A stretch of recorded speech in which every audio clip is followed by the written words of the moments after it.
President. Senator from North Carolina. Mr. President, I ask unanimous consent that my staff, Isabella Vesley, an intern in my office, be granted floor privileges until May 19, 2023. Without objection.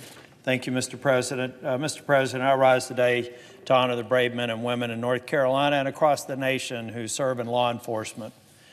This is a particularly emotional week for law enforcement. The law enforcement community, as thousands of officers and their families are in the nation's capital for National Police Week.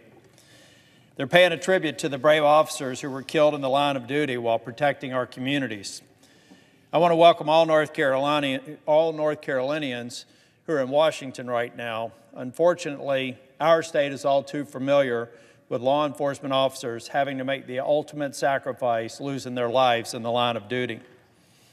Over the past year, North Carolina has lost 3 law enforcement officers who were killed by others in the line of duty, in addition to a number of other officers who died from other causes. I'd like to take a moment to honor the service of those North Carolina law enforcement officers who were killed in the line of duty. In late August, we lost Sergeant Matthew Ryan Fishman. He was 38 years old, of Wayne County Sheriff's Office. He was one of 3 deputies shot after attempting to serve a warrant. They were met with gunfire, and the incident caused a 10-hour standoff. Sergeant Fishman died a day later. He had been a deputy since 2010. Before that, he was an officer in the Mount Olive Police Department. Officer Fishman is survived by his wife, Sarah, 2 children, his parents, and 2 brothers. That same August, we also saw the death of Sheriff Ned Byrd of Wake County. Deputy Byrd was with his K-9 when he heard 6 gunshots as he drove past the vehicle on the side of the road.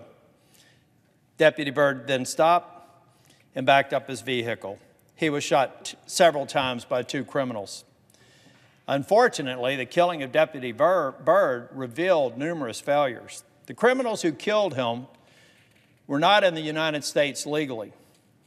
One of them had been previously deported, but was able to illegally re-enter the country. And Mr. President, when we talk about gotaways, this is a very important point because it happened just a couple of weeks ago in Texas.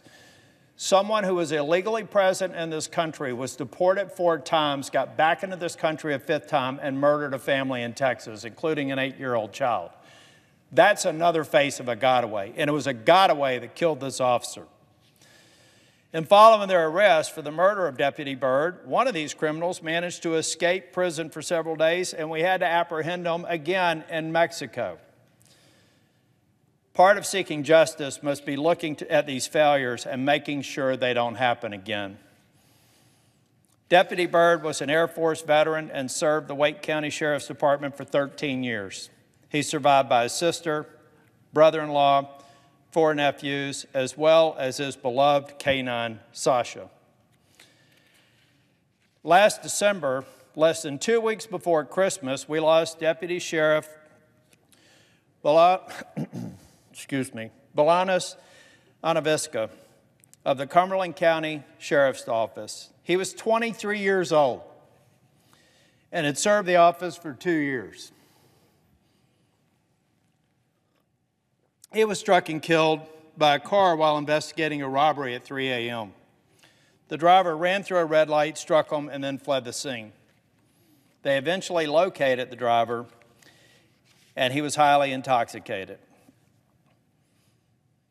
In the wake of these tragic losses in North Carolina, I'm proud to see that we saw the very best of our local communities. While we have some communities calling for defunding the police and making contributions to a website supported by Act Blue, I looked it up today, Mr. President. I am shocked that it's still there. During Police Week, there's a website out there called ACAB. Send your money. What does ACAB stand for? All cops are bastards. You'd think that at least in a week when we're looking at the sacrifice that these officers made, they could take the website down, but they are still proudly raising money. And if you don't believe me, just Google Act Blue, all cops are bastards. Donate today. Harass the police. look past the sacrifice they're making every single day. Now, on the other hand, our communities had an outpouring of love and support for the families and colleagues of those fallen officers. Most Americans proudly support men and women in blue, but there are some who feel emboldened by the disgusting anti-police rhetoric. Disrespect and denigration of law enforcement officers only contributes to an environment that makes our officers and our communities less safe and far fewer people willing to even sign up to do the job. And if you don't believe me, ask local law enforcement. We have historic lows for people signing up to go to academies and historic highs for people retiring early as soon as they are eligible. This is happening across the nation. In 2021, the intentional killings of law enforcement officers reached a 20-year high. While the number went down in 2022, it is still well above what we've seen in years past. We need to take threats and acts of violence against law enforcement seriously. That's why we'll reintroduce the Protect and Serve Act in this Congress. This legislation will make it a federal crime to intentionally assault a law enforcement officer. It's amazing it's not on the books already today. It sends a strong message to criminals that targeting and assaulting law enforcement officers is inexcusable and you will be punished. I'll continue to work across the aisle to get this legislation enacted into law, and I'm committed to supporting our brave men and women in blue.